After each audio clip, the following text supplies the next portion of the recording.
Edinburgh used to be the home of many second-hand bookshops. Sadly, most of them have gone now, though Macnaughton's, one of the best, still thrives on Leith Walk. I was in the habit of browsing in these shops on Saturday mornings, and over the years have acquired a number of old books on philosophy, psychology, and theology. By old, I mean 19th century or early 20th century. I'm not talking about first editions.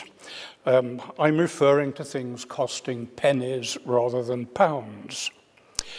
These tired-looking volumes must have come from the collections of past generations of lecturers, school teachers, and clergymen, all probably graduates of Scotland's ancient seats of learning.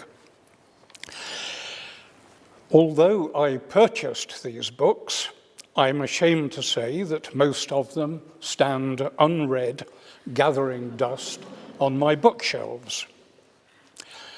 But a few weeks ago, I decided that I could use this accumulated but neglected resource to provide me with data for an investigation. As an experiment, I put the question, did their authors ever mention relativism? What would I find if I turned to the index pages and looked up the word relativism? Would there even be an entry? I'm going to show you what I found and then try to draw some general conclusions. The first book that I reached down from the top shelf was Schweigler's History of Philosophy. This is the volume.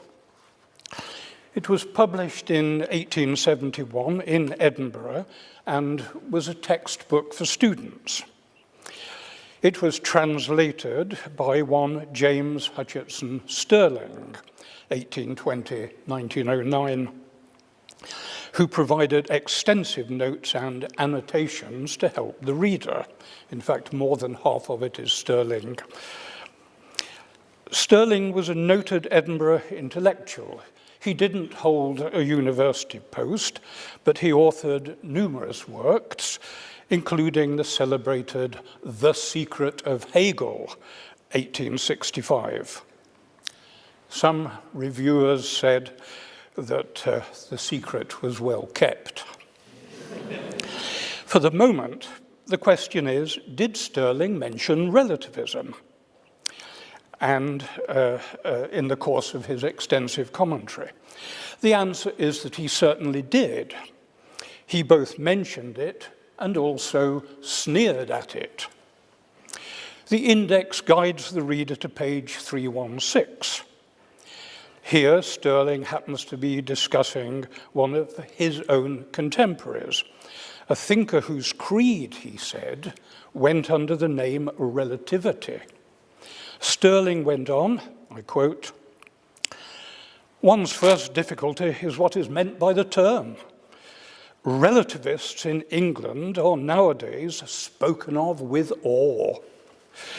They have inscribed on the universe the great principle of relativity, or so we hear." Emphatically, Stirling did not share the sense of awe. He spent a number of pages declaring relativism to be either trivial or meaningless. For the moment, let me pass over the reasons for this negative assessment. The significant point is that, circa 1870, something called relativism was all the rage. At least, that was the complaint made by this critic. The next book I looked at was Alexander Bain's widely read psychological treatise, The Senses and the Intellect. I had a tattered second edition from 1864. The reader of Bain's book has to go no further than page 9 before encountering what Bain called the law of relativity. Bain told his readers that the law of relativity comes from the writings of one Sir William Hamilton. Now, Hamilton had been professor of logic and metaphysics at the University of Edinburgh in the 1850s. After Hamilton's death, a 4-volume set of his lectures was published, and by chance, I had a second-hand copy of these too. Here is Hamilton delivering lecture 8 of his Edinburgh course. He was explaining the meaning of the words phenomenon and thinking subject to his students. The meaning of these terms, said Hamilton, I quote, will be best illustrated by now stating and explaining the great axiom that all human knowledge, and consequently that all human philosophy, is only of the relative or phenomenal. And he went on, in this proposition, the term relative is opposed to the term absolute, and therefore, said Hamilton, I am saying that we know only the relative. I virtually assert, therefore, he said, that we know nothing absolute. For Hamilton, then, knowledge was relative and absolute knowledge was impossible. Here was Edinburgh relativism, pure and simple, circa 1860. But notice, Hamilton said that he virtually asserted that we know nothing absolute. Why the qualification? The reason lay in religion. God is something absolute, the absolute of all absolutes. If we assert we can know nothing absolute, we are saying we cannot know God. Hamilton was in grave danger of sounding like an atheist, and that wasn't what he wanted at all. He and his followers handled this difficulty by insisting that we can believe in God, even if we cannot be said to know in the way that we know, say, the laws of chemistry and physics. All knowledge is relative, but not all belief is relative. Belief can be based on faith. I knew that the utilitarian thinker John Stuart Mill had written a book with the title An Examination of Sir William Hamilton's Philosophy, which was published in 1865. I had never come across a second-hand copy of this book, but I did have an old copy of Mill's autobiography. It didn't take long for me to find some comments on Hamilton. Mill explained that he differed from Hamilton in his general outlook. Nevertheless, said Mill, again I quote Mill, Hamilton's strenuous assertion of some important principles, especially the relativity of human knowledge, gave me many points of sympathy with his opinions. Mill, therefore, was sympathetic to Hamilton's relativism, although he didn't like the way Hamilton exploited his distinction between knowledge and belief in order to shield religion from scientific scrutiny. But this did not prevent Mill from reasserting his own relativism. In his autobiography, Mill insisted that, I quote, all questions of political institutions are relative, not absolute. Clearly, relativism was a major talking point in 19th century Edinburgh, and one may assume elsewhere too, given the famous J.S. Mill's support for relativism. Equally clearly, relativism had its problems and its opponents. We have already seen Hutchinson-Stirling's contemptuous dismissal, and we have seen Hamilton engaging in some clever footwork to dodge the charge of atheism. I now want to take a closer look at one particular Edinburgh thinker who, like Stirling, was in opposition to relativism.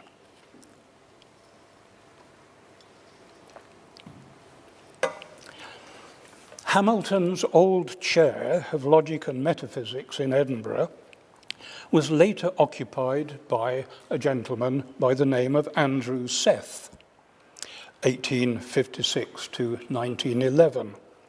As a student, Seth had studied in Edinburgh, but had then gone on to further study in Germany.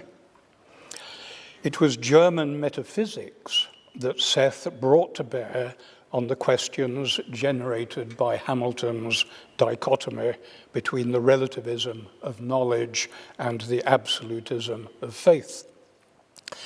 Seth essentially defined the problem as that of rescuing knowledge from relativism. And this, he argued, could only be done with the help of German metaphysics. He meant the tradition starting from Kant and culminating in Hegel. Hegel was identified as the crucial figure here. Here is Professor Seth. So far as I can see, he said, Hegel alone of all metaphysicians lifts us completely clear of relativism. Later, I shall show you that there were important points where Seth's enthusiasm for Hegel wavered. Nevertheless, Seth always thought that there were important lessons to be learned from Hegel, and he never wavered over the unacceptability of relativism. What was the attraction of Hegel's metaphysics, and how did Hegel transcend the challenges apparently created by relativism? In broad terms, Seth took three things from Hegel, all of which could be used against the relativist and as a vehicle for expressing commitment to some form of absolutism. The three things were, first, a lofty conception of the role of the philosopher. Second, a conception of the hierarchical structure of knowledge. And third, the need to overcome the dichotomy between the absolute and the relative.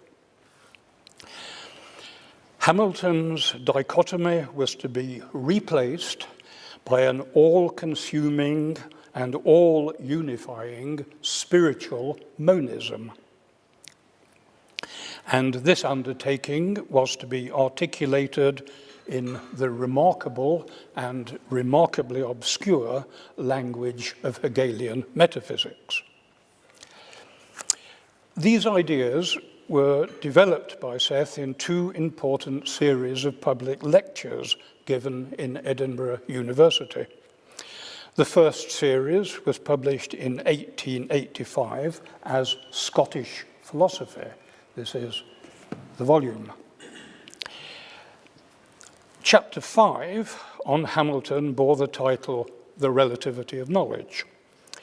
The second series was called Hegelism and Personality, a very nice matching volume. And this was published in 1893.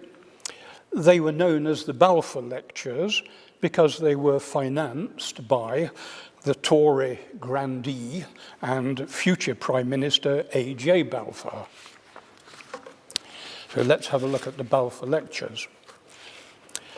Philosophers, argued Seth, must strive to be the very embodiment of human self-awareness and to deliver their insights and judgments accordingly. I quote Seth, "Philosophical explanation must always set out from the highest term of the series. In any ultimate statement of this nature, or of the nature of that which is, in any ultimate statement of the nature of that which is, the lowest must always be explained by the highest, and not vice versa. By setting out from what he called the highest term in the series, Seth meant focusing on the spiritual rather than the material, on the teleological rather than the causal, and the cognitive rather than the psychological, the merely psychological or physiological. Using these terms, the higher explains the lower. This top-down principle, of course, is violated by the reductionist practices typical of the natural sciences. Seth did not see this as a problem. It simply demonstrated the difference between science and philosophy, and in his mind, it pointed to the limitations of the scientific perspective.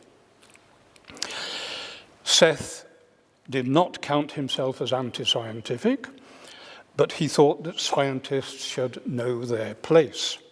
He made reference to, again, this is quoting from Seth, all the attempts so widely current to explain higher or more complex facts by exhibiting their genesis out of simpler conditions. All science, as science, such explanations are in their proper place, he said, and may be both interesting and valuable. But when put forward as philosophy, they simply invert the true point of view. Who had put forward science as philosophy? Seth mentioned the names of Huxley, Tyndall, and Pearson. He noted, rather disapprovingly, that Huxley had even written a book on Hume and had presented Hume as a proto-scientist.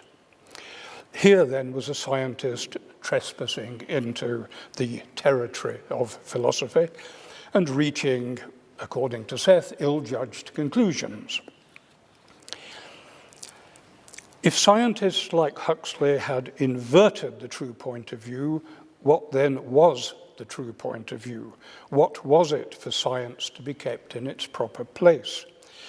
This is where the hierarchical conception of knowledge and Hegel's strange metaphysical terminology comes into the picture. It is also where God once again comes into the picture. Let's have a look at the language of Hegelianism. In post-Hegelian metaphysics, God was the absolute, and the absolute was thought, thinking itself. God, therefore, was a spiritual reality which created itself simply through its own self-awareness. Now, it isn't easy to know the meaning of these words, but we must somehow come to terms with them because they are the sort of formulation employed by Seth as he expounded Hegel and as he sought to lift philosophical discussion clear of relativism. Hegel's strength, said Seth, lay in capturing the centrality of the idea of self-consciousness. Hegel's method, he explained, I quote, is derived directly from the nature of self-consciousness. If we examine Hegel's various pronouncements on this theme, said Seth, we find that they are all cast in the same mold. Thus, in Seth's words, and here I'm tempted to say brace, brace, brace. Spirit is that which has returned out of otherness to be at home with itself. Spirit is that which restores itself. It is not an immediate, but a mediated and restored unity. Seth insisted that prior to Hegel, I quote, the direct relation of all principles of explanation to the nature of the explaining self was not adequately grasped. But, said Seth, I'm quoting Seth again,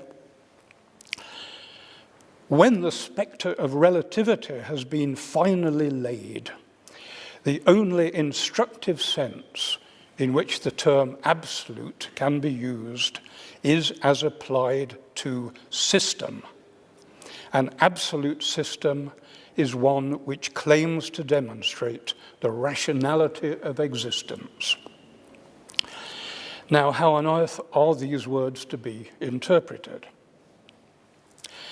I'm going to suggest that we can gain the necessary insight thanks to the work of the sociologist Emil Durkheim. So let's now turn to Durkheim.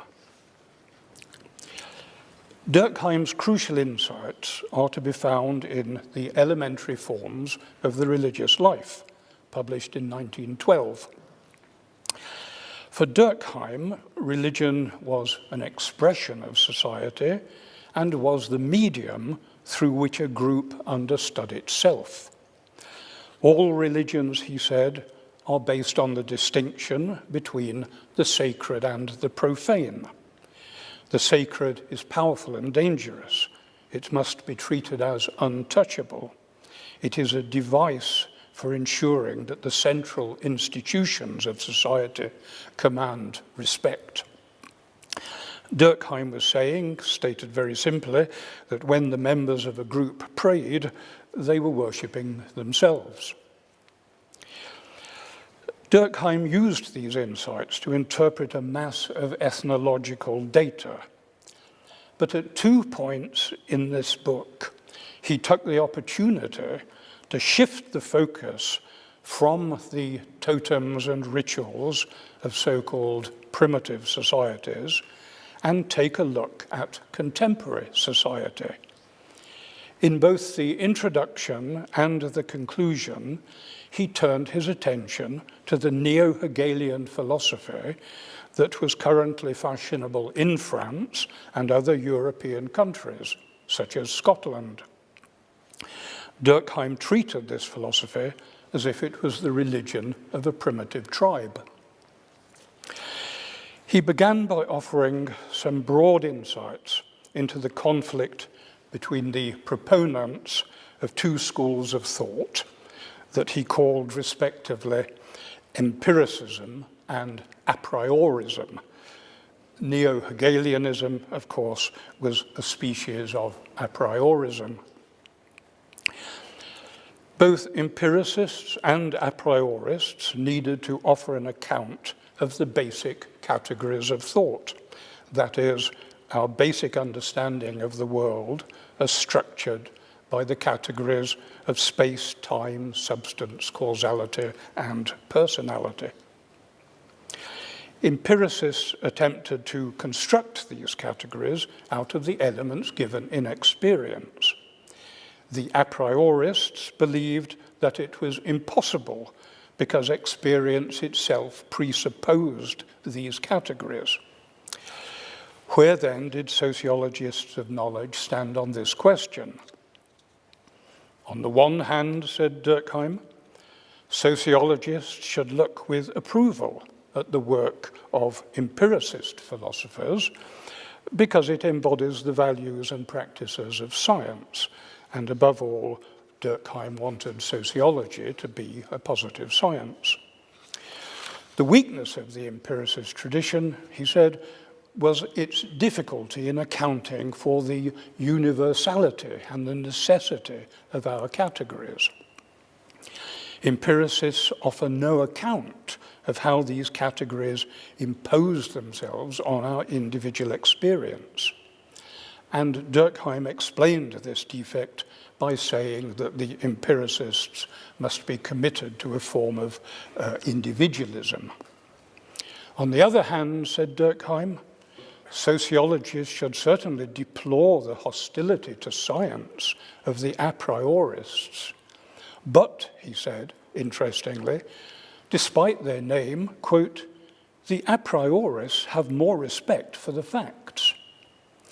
He meant they had a greater respect for social facts. A priorists, said Durkheim, were sensitive to the sociological forces at work on the individual, but they failed to articulate it in a scientific manner. A priorists, including neo-Hegelians, were, in Durkheim's eyes, simultaneously intuitive sociologists and intellectual obscurantists. They were looking at society, but looking through a glass darkly, just like the so-called primitive people discussed in the rest of Durkheim's books.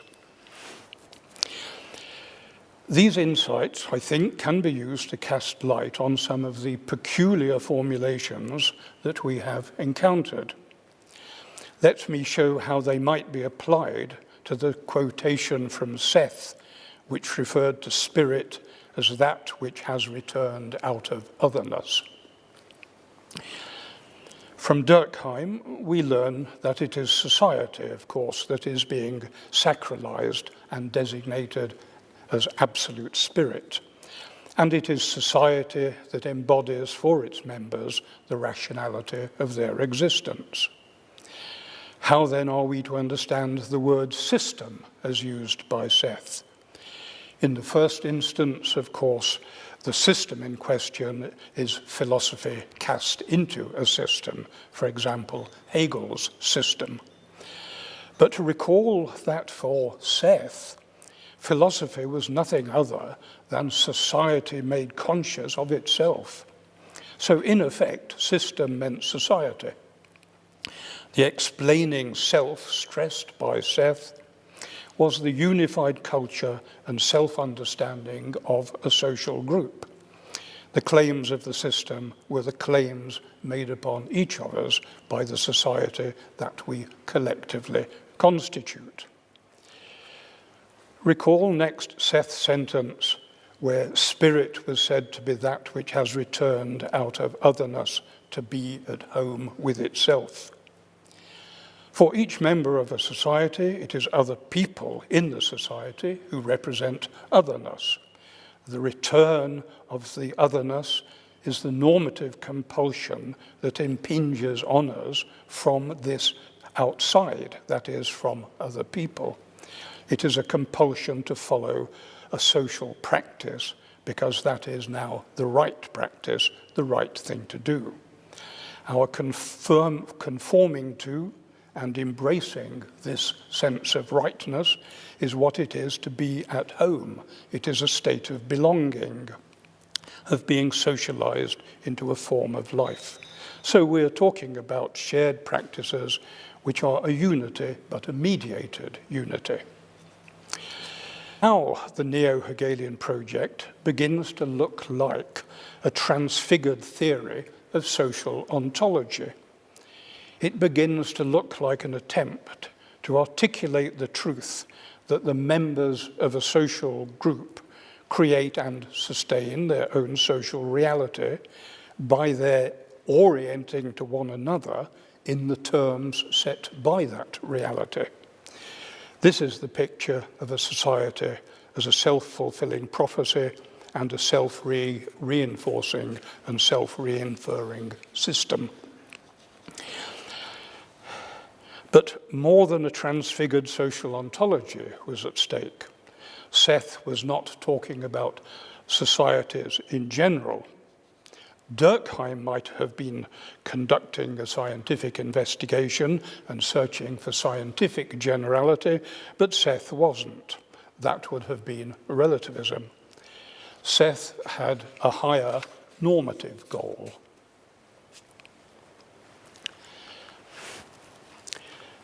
Seth had said that Hegel alone could lift us clear of relativism. But even Hegel had to bring his sweeping metaphysics into contact with human experience. And when he did so, Seth was sometimes disturbed by the result. Let me illustrate this. Hegel declared, and this is a quotation from Hegel but translated by Seth.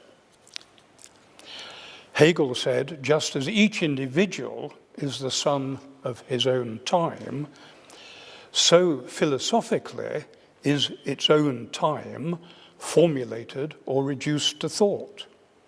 It is as foolish to imagine that a philosophy can go beyond the world present to it as that an individual can overleap his own time. This looks remarkably like a theory of sociological determinism, applied indeed to philosophy itself. The erudite Seth would have recalled that Hamilton had said that not only knowledge, but all philosophy was relative.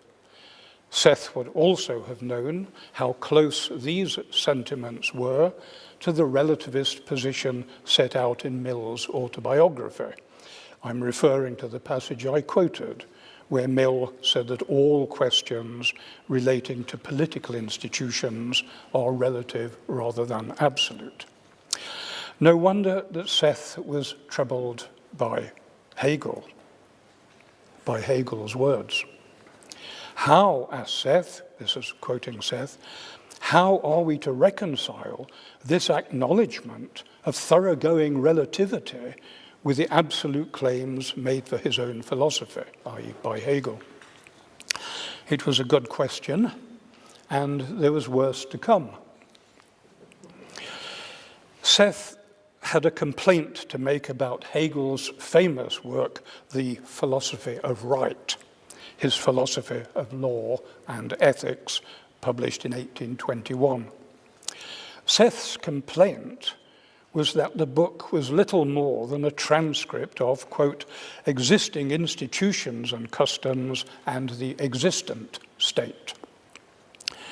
Hegel, said Seth, hurriedly passed over the inner moral significance of human actions, quote, in order to arrive at a consideration of those bonds of social observance which keep the individual right, as it were, without his thinking about it. It is, complained Seth, an externalization of morality. Seth went on, thus, no higher standard is set up than that of the society in which a man lives. Do as others do, perform the duties of your station, be a good father and a good citizen, and get rid of windy enthusiasm. Such is the temper of the book from first to last, he said. Seth wanted a different sort of state, or a different sort from the one he imagined expressed in Hegel's words. Seth wanted a state that permitted and commanded more inner conviction. Here we see him then being choosy about the sort of societies he liked and did not like. He clearly had a legitimate point to make, but he was almost providing his own sociological decoding of his philosophical stance. He was almost doing Durkheim's work for him.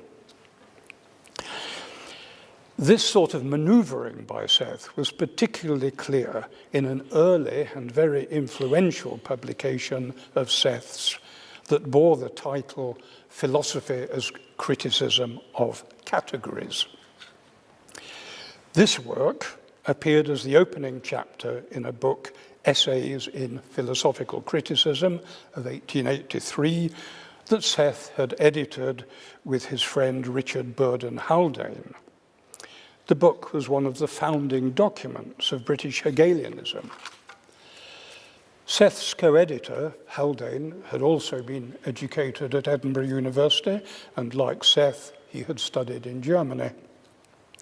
Haldane had a distinguished political career, becoming Secretary of State for War in Asquith's Liberal administration. With Balfour on the Tory side and Haldane on the Whig side, Seth had friends in high places. Let us take a look at this early paper, Criticism of the Categories. By the criticism of the categories, Seth meant the assessment of their range of valid application, their presuppositions, and the identification of their hierarchical relationship to one another. The ultimate category for Seth, the category of categories, was that of self-awareness. But self-awareness needs a self, that is, some unitary mental or spiritual principle to hold conscious experience together as someone's experience. This raised the question, what is it to be someone? Seth's answer was unequivocal. It was impossible for someone to be an individual, he said, except so far as he is a member of society, quote. But a society, he said, is more than a mere collection of individuals. Society, too, needs a unifying principle of apperception. At this point in Seth's paper, something rather interesting happened. The abstract talk about categories was replaced by talk of a recognizably political kind. The language was not so much German metaphysics as British politics. Seth took the argument directly into the realm of economics and ideology. He made a complaint about the individualism of currently popular economic theories and about the minimalist theory of the state that accompanied them. I'll quote from Seth here, "The doctrines of laissez-faire," he said, "are an immediate deduction from the individualistic premises. It is natural from such a point of view that the state should be treated as a mechanism external to the individual and constructed by them merely that they may live at ease and enjoy their goods." There is then an equally sudden return to the higher metaphysical register. The legitimacy of this economic doctrine that worries Seth, laissez-faire, he argued can only be understood by placing it in the framework of other categories and letting the dialectic lead us to a higher and more comprehensive insight. So what are these other categories? Should one perhaps contrast individualism with socialism and try to balance their strengths and weaknesses? No, said Seth. Here's his reason. Socialism, for example, he said, is the recoil from individualism, not the refutation of it. Individualism and socialism are alike refuted by the true notion of self-consciousness. The notion of self-awareness gave Seth what he wanted here. It combined elevated all-inclusiveness without compromising what Seth called the rights of individuality. Notice how socialism was denied a place in the philosophical dialectic of thesis and antithesis. Socialism, we were to understand, is an expression of a mere recoil, something causal rather than rational, something that is precluded from being a force that can drive history towards its goal. What we are witnessing here, I think, will be rather obvious. It's a technique of argumentation and a mode of discourse which was designed to obscure the reality of class conflict and economic exploitation. It was designed to surround it with clouds of obfuscation about society as a self-developing spirit. This, of course, might mean anything or nothing, except that one can be sure that it will mean something convenient to those who are at the top of a social hierarchy. We're also seeing how it is the politics that drives the metaphysics rather than the metaphysics that drives the politics. Behind the ideological smokescreen, Seth is picking and choosing and then arranging his dialectical categories accordingly. This process calls for a reductionist bottom-up analysis rather than a philosophical top-down explanation.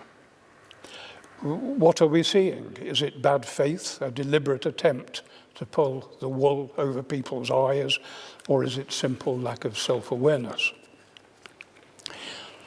We should be grateful to Durkheim for providing us with a sociological criticism of the categories to stand in opposition to a philosophical criticism of the categories. The only thing that can bring this sort of philosophical nonsense down to earth is a reductive, causal, sociological analysis of the kind adumbrated by Durkheim. Now, to draw some conclusions. I began by describing a little experiment. It started by taking some old books down from their shelf and looking up the word relativism. Of course, I soon had to go beyond consulting the index pages. I read some of the books in question from cover to cover, which was a duty I had neglected for too long. What have I found? I found that Edinburgh was as excited and divided by relativism in the late 19th century as it was in the late 20th century. In the 19th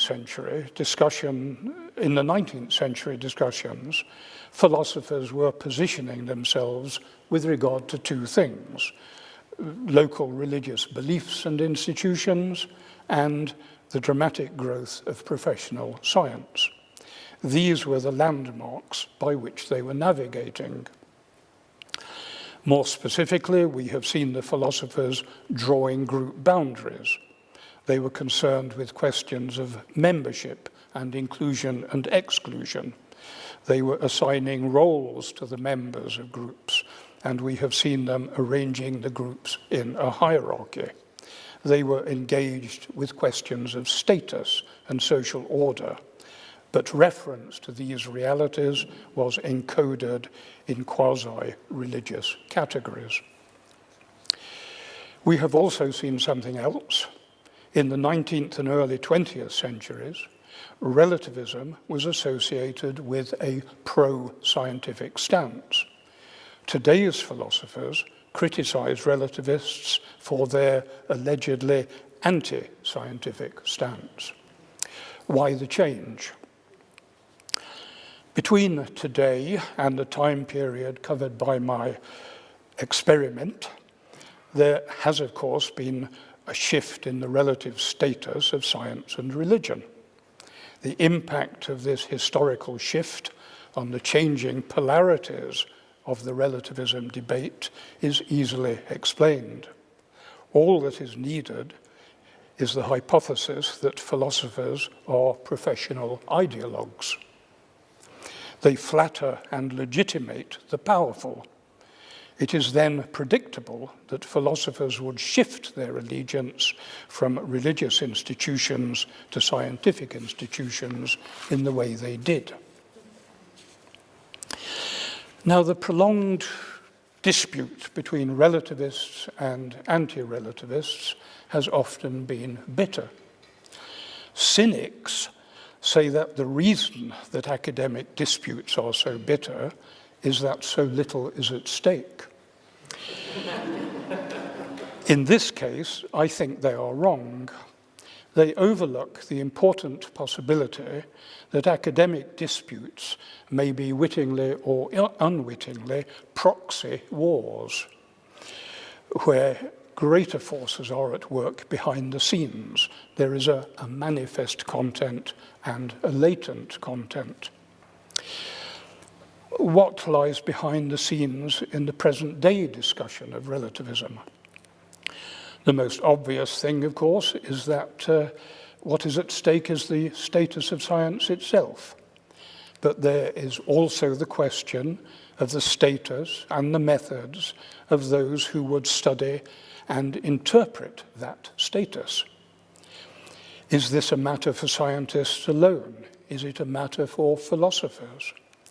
Today, the issue is complicated by the fact that as well as philosophers, there are also historians of science and sociologists of science who can make a contribution to the discussion.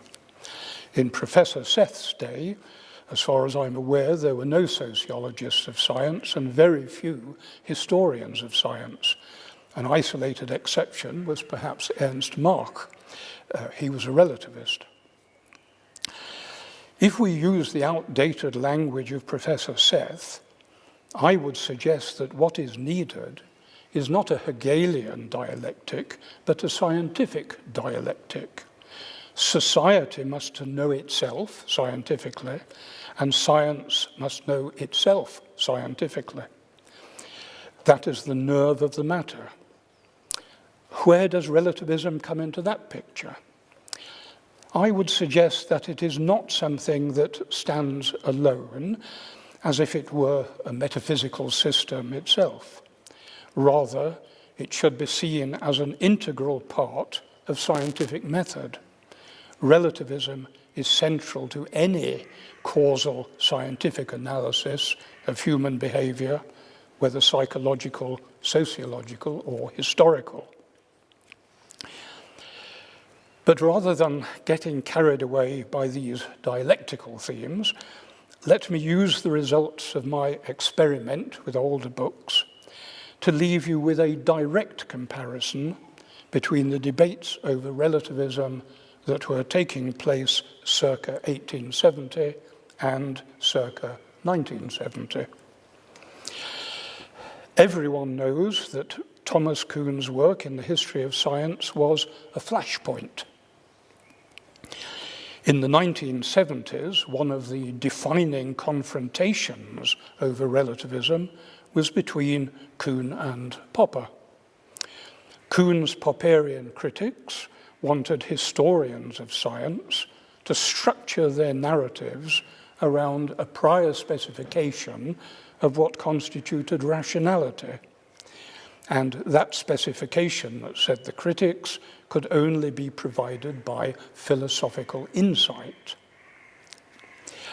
The crucial first step in the writing of the history of science was therefore a philosophical step.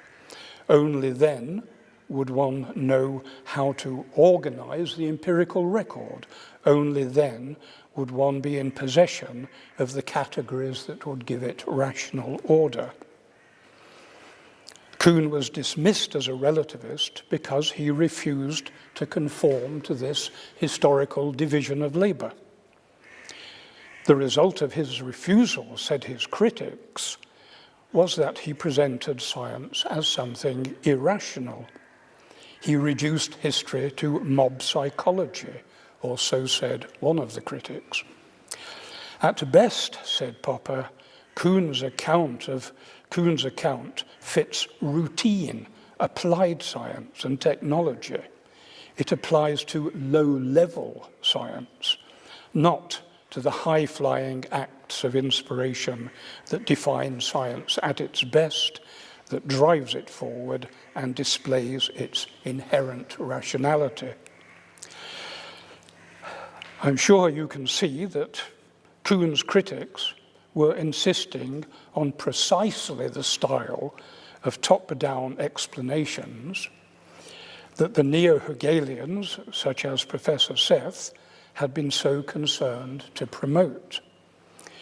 You will also have noted the elevated position, according to the philosopher, in all of this. The critics were right to call Kuhn a relativist, but they were wrong to say the history of science without the philosophy of science was blind. In these debates, everything hinged on the nature of rationality. But the ultimate nature of rationality was taken for granted by the critics of Kuhn.